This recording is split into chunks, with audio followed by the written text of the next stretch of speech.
Welcome to the Growth Cap podcast, where we chat with CEOs, investors, and other key industry leaders to uncover insights and strategies for accelerating growth and succeeding in business.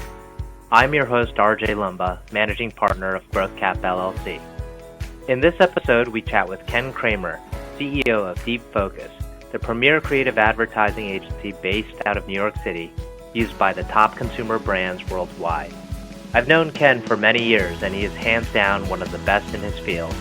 We are excited to share with you our conversation with him. Thanks for tuning in, and hope you enjoy the show. So Ken, thanks so much for taking the time to chat with us. Really appreciate it. Maybe what we could do is just kick off with a little bit about yourself. You're the CEO of Deep Focus and Moment Studio. And maybe you could just tell us a little bit about those two organizations and your role. Sure, that's right, RJ. Thanks a lot for having me. It's really a pleasure to talk to you. Sure, yeah, I'm CEO of Deep Focus. We are a digitally focused advertising agency. We have been around for almost 16 years now, actually. And Deep Focus is all about really trying to help brands connect with consumers in places where they like to spend their time digitally. So a lot of that these days is social and in distributed media, like the Facebooks, Instagrams, and Twitters of the world, and helping brands fit into what are very unique digital cultures in those platforms. Most brand marketers are still not used to that sort of a format and that sort of a forum for getting brand messaging across, and that's really what our specialty is. And that's kind of where Moment Studio came from. Moment Studio is a part of Deep Focus. It's a unit specifically focused on creating social content in a nimble and fast way that can be relevant and efficiently produced. That can really help brands have a very authentic voice in social channels. So my role there is obviously helping create an organization and an environment where great work can happen on behalf of brands. Excellent. And you've worked with some of the largest well-known consumer brands. Is there a particular project that you could highlight that demonstrates the power of effective marketing communications? Yeah, sure. So, we're really proud of the work we do for all of our clients. We have actually a slate of clients that we've just started working with in the last 6 months that we're really excited about. A lot of the work that's starting to find its way in markets. We recently worked with HBO on a number of their titles that really do a great job of crossing messages through traditional media into channels like Facebook and using exciting new live marketing tactics like Facebook Live and like Instagram Stories to help give events and marketing messages more dimension. So that's some of our favorite work that we've recently done. It was for the Night of Too Many Stars with Jon Stewart. And partnering with HBO to make that a big cultural moment on behalf of on behalf of autism charities has been really a great project for us. Excellent. And it seems like the brands you work with are across different sectors. So not just consumer brands, but you could also have financial institutions and some of these charities. Is there a big difference in how kind of you approach these different verticals where the audience is while it's still a consumer audience, they could be have different kind of backgrounds and demographics associated with them? Yeah, there definitely is a difference. We try and take every initiative we're working on with a brand as its own unique challenge, and really trying to understand if you're trying to bring some value and some interest to a consumer, to a person who's gone onto one of these social platforms or onto their phone for a very specific reason, right? To connect with a friend, to see what's going on in the world. And you're planning on intercepting that task or whatever they're about to do with a brand message. It better be really valuable. The way we work with most brands is we start by figuring out, okay, what's going to be valuable or interesting or entertaining to that consumer? How are we going to help fill a gap in their lives specifically? And then back out an opportunity. We actually call it the human opportunity. How can we back out an opportunity that a brand can fulfill? So that may be one thing for a bank. The watchword of the day is taxes, right? Given what's going on politically, is there some value or utility that a bank could provide around the political conversations going on right now? If it's a food brand or a CPG brand, is there value in how someone can, make a different, meal solution for their family or a different beauty solution for their own kind of personal beauty goals. So there's lots of different ways you can use, sort of modern digital channels to sort of meet someone where they are. But all of it really starts with how can we help a consumer and how can we, fit into their world versus interrupt it. Excellent. And you're big on data and analytics. Can we go into a little bit of detail on that? Like, how are you using data to, improve the way you reach audiences?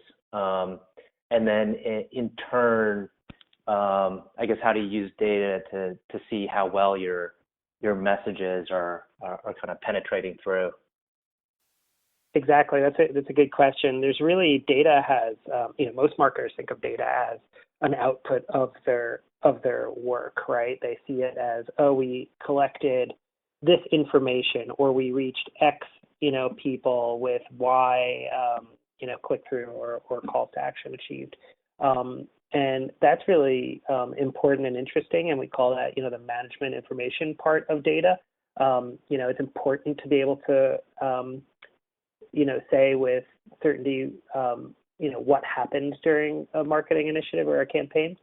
But really, we think that's the third thing to think about, if you're thinking linearly. First, we use data as an input. We try really hard, and not all brands are ready to do this, but we try really hard to use the same data that you might use to plan, manage, and execute a media campaign to actually inform the creative process.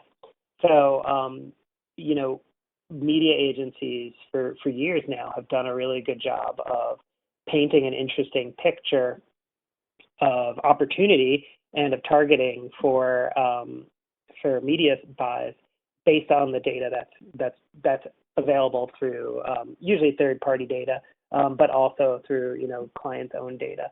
And it's really important to get that that targeting really accurate. But that same data really is very useful, especially if you're looking at the right kind of data at the right time, to actually inform your creative brief.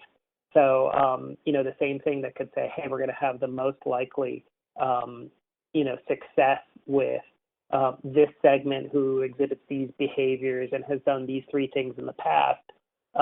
That's all interesting information that can shape the message, format, and creative that you create. So that's the first kind of use of data that I think is really interesting, that is growing and useful.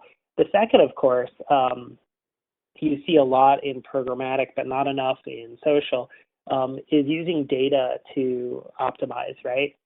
Really knowing what is working, what's not working, and doubling down on the things that are working. So a lot of, currently a lot of this is manifesting in just optimization, which has been going on, for years. That's not new, but actually running concurrent tests on social platform of different kinds of creative, and optimizing that frequently enough that you're actually getting a noticeable uptick in performance.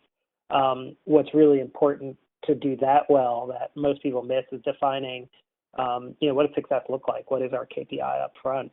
And using understanding what the data proxies that are available that point to success and according to that KPI early enough, and being able to optimize based on that is extremely important.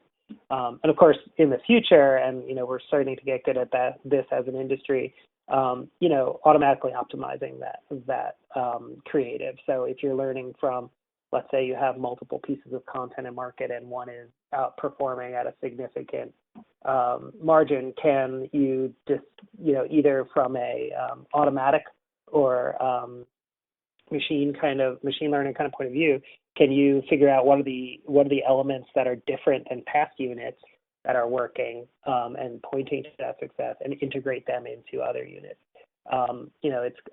It sounds a little brave new world, but this is kind of the next phase of digital marketing.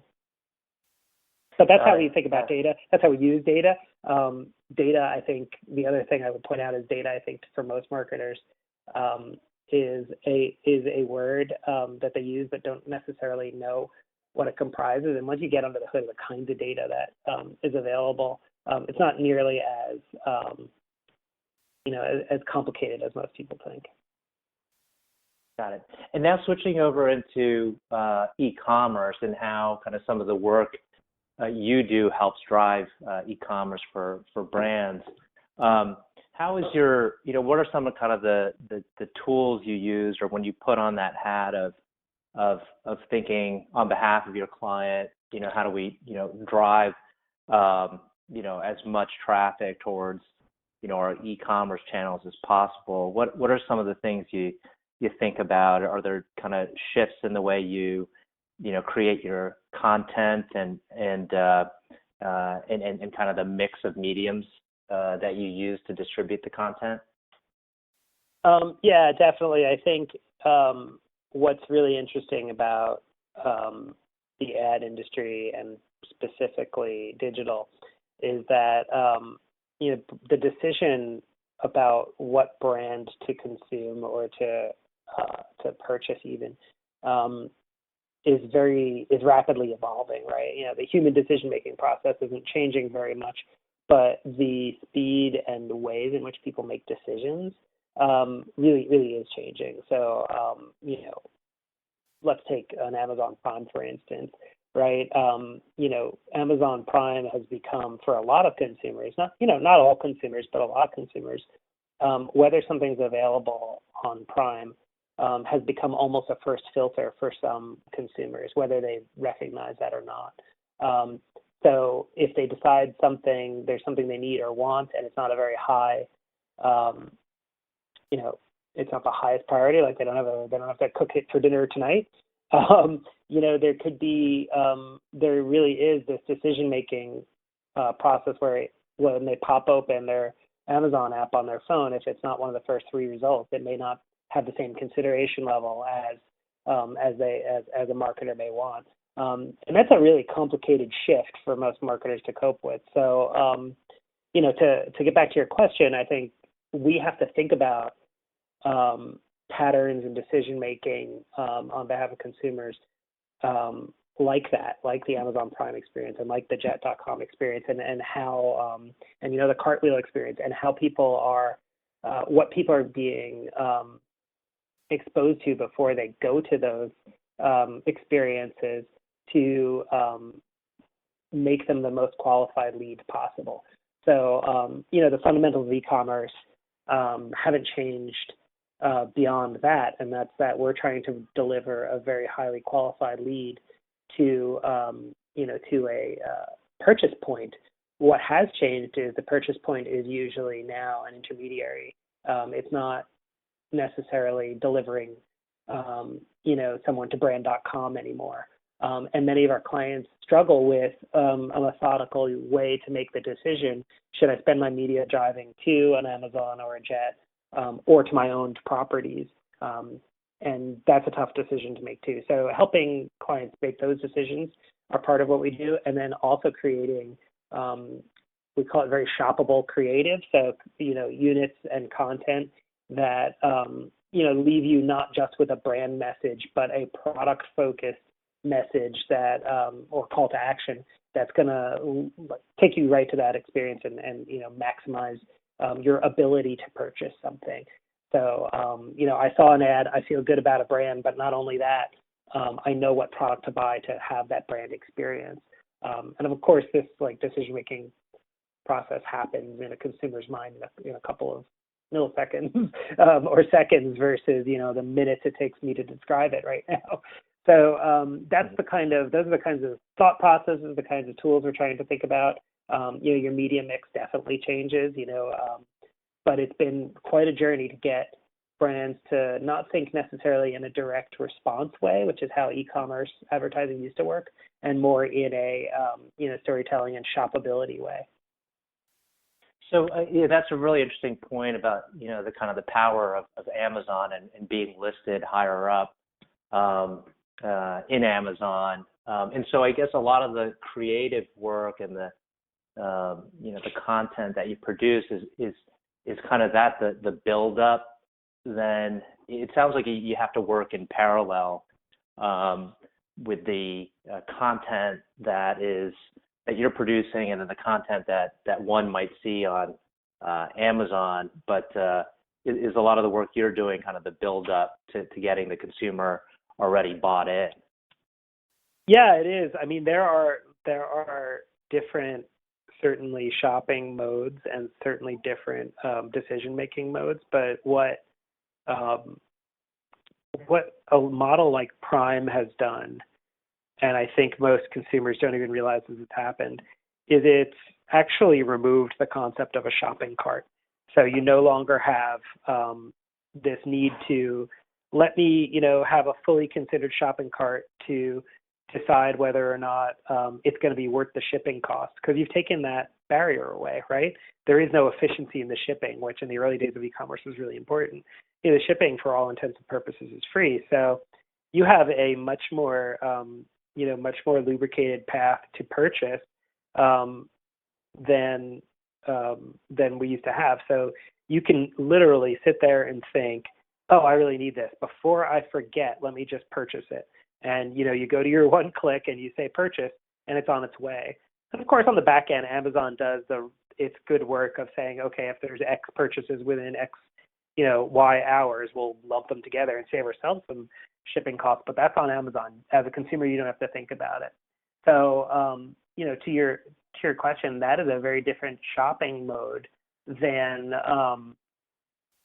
the mode of I am going to spend some time, sit down, pop open Amazon.com, and fill up a cart, and what are the 9 things I need right now. It's a very different shopping mode. So the onus is on brands and partners like us to help those brands to intercept people at the right point, understand what they need, and give them that very lubricated, frictionless path to purchase, so that they don't get distracted by anything along the way. Got it. And you mentioned something earlier which kind of caught my attention, and it was this concept about whether or not, as you're marketing, you're interrupting people versus, kind of providing the message when kind of a consumer is in a much more, I guess, receptive mood or mode. And it's, I guess when I first heard the term, it was of interrupting people. I think it was in a Seth Godin book. But can you talk a little bit about that? How do you, as a brand, not interrupt people and have a more appealing approach? I mean, that's a great question too. It's not there's no silver bullet, unfortunately, but there's a few things, a few philosophies, and a few tactics we use. There's a whole sort of area of marketing that's around a less intrusive kind of marketing. So everything from branded content, truly branded content, like having product placements and brought to you buys and those kinds of things. And they all work, and they're all relevant. And versions of those things do work in social as well. But the more affordable and the more measurable and the more effective ways of doing it are really, like I said before, understanding how consumers are using your platforms, are using social platforms and are using digital platforms, how they use their phone, how they use their laptop, and what their mindset is when they're encountering a message from you or an opportunity that you're going to buy through an ad unit. and making sure that the content is or the ad is actually additive to their experience versus detractive as an interruption. I could give you a great example. I've been using, I'm not going to name it because I don't want to call them out on it. I've been using a weather app for years, and it's been a free app, and the only money they've made off me is whatever, they're getting for really, I would say, low-cost advertising that shows up in the app. And just today they introduced sort of, as you swipe between screens, video ad interstitials. And I have to tell you, like, they're full frame, vertical mobile videos. And, if I can't get around that ad, I'm going to be picking a new app because it's, I'm in a very specific, task-oriented user journey at that moment to find out what the weather is. Today there happens to be a storm, so it's really, I'm trying to see when and how the storm is coming, and no way do I want to watch a video that's for a game download. So, that's a highly interruptive ad that isn't providing any value. Now, if it provided an ad or a video experience around, 3 things to do in preparation for a snowstorm brought to you by Home Depot, I might be interested. I might actually sit through it and say, wow, they know that there's this crazy snowstorm hitting my area right now. I do have some, latent worries in the back of my head about whether I'm prepared for this. Maybe there's a good video.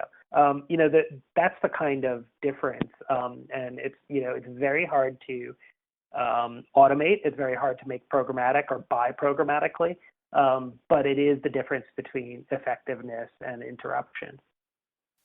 That's helpful. You've been in this field for quite some time, and obviously you've seen it evolve.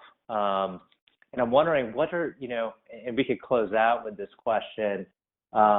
Maybe if you could take us through a kind of a brief journey of kind of how you've seen kind of the marketing industry evolve with all the new technologies, and then what you're kind of most excited about, going forward. Where do you think kind of the industry is headed, and what are kind of the new kind of the techniques or new tools that you think are going to be the most impactful?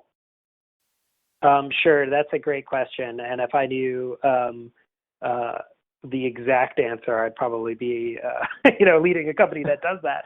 But right.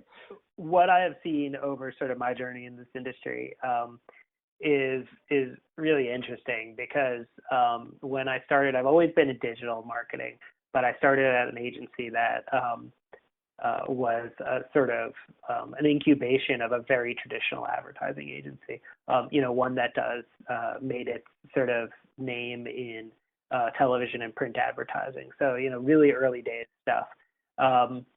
And, really a creative force in the industry, and they still are.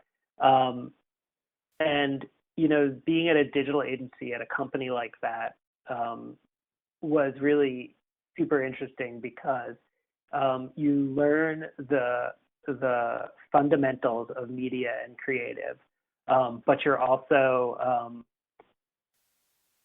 posed with the challenge of trying to adapt or reject those fundamentals, given the fact that digital media and how people consume digital media is completely different than analog.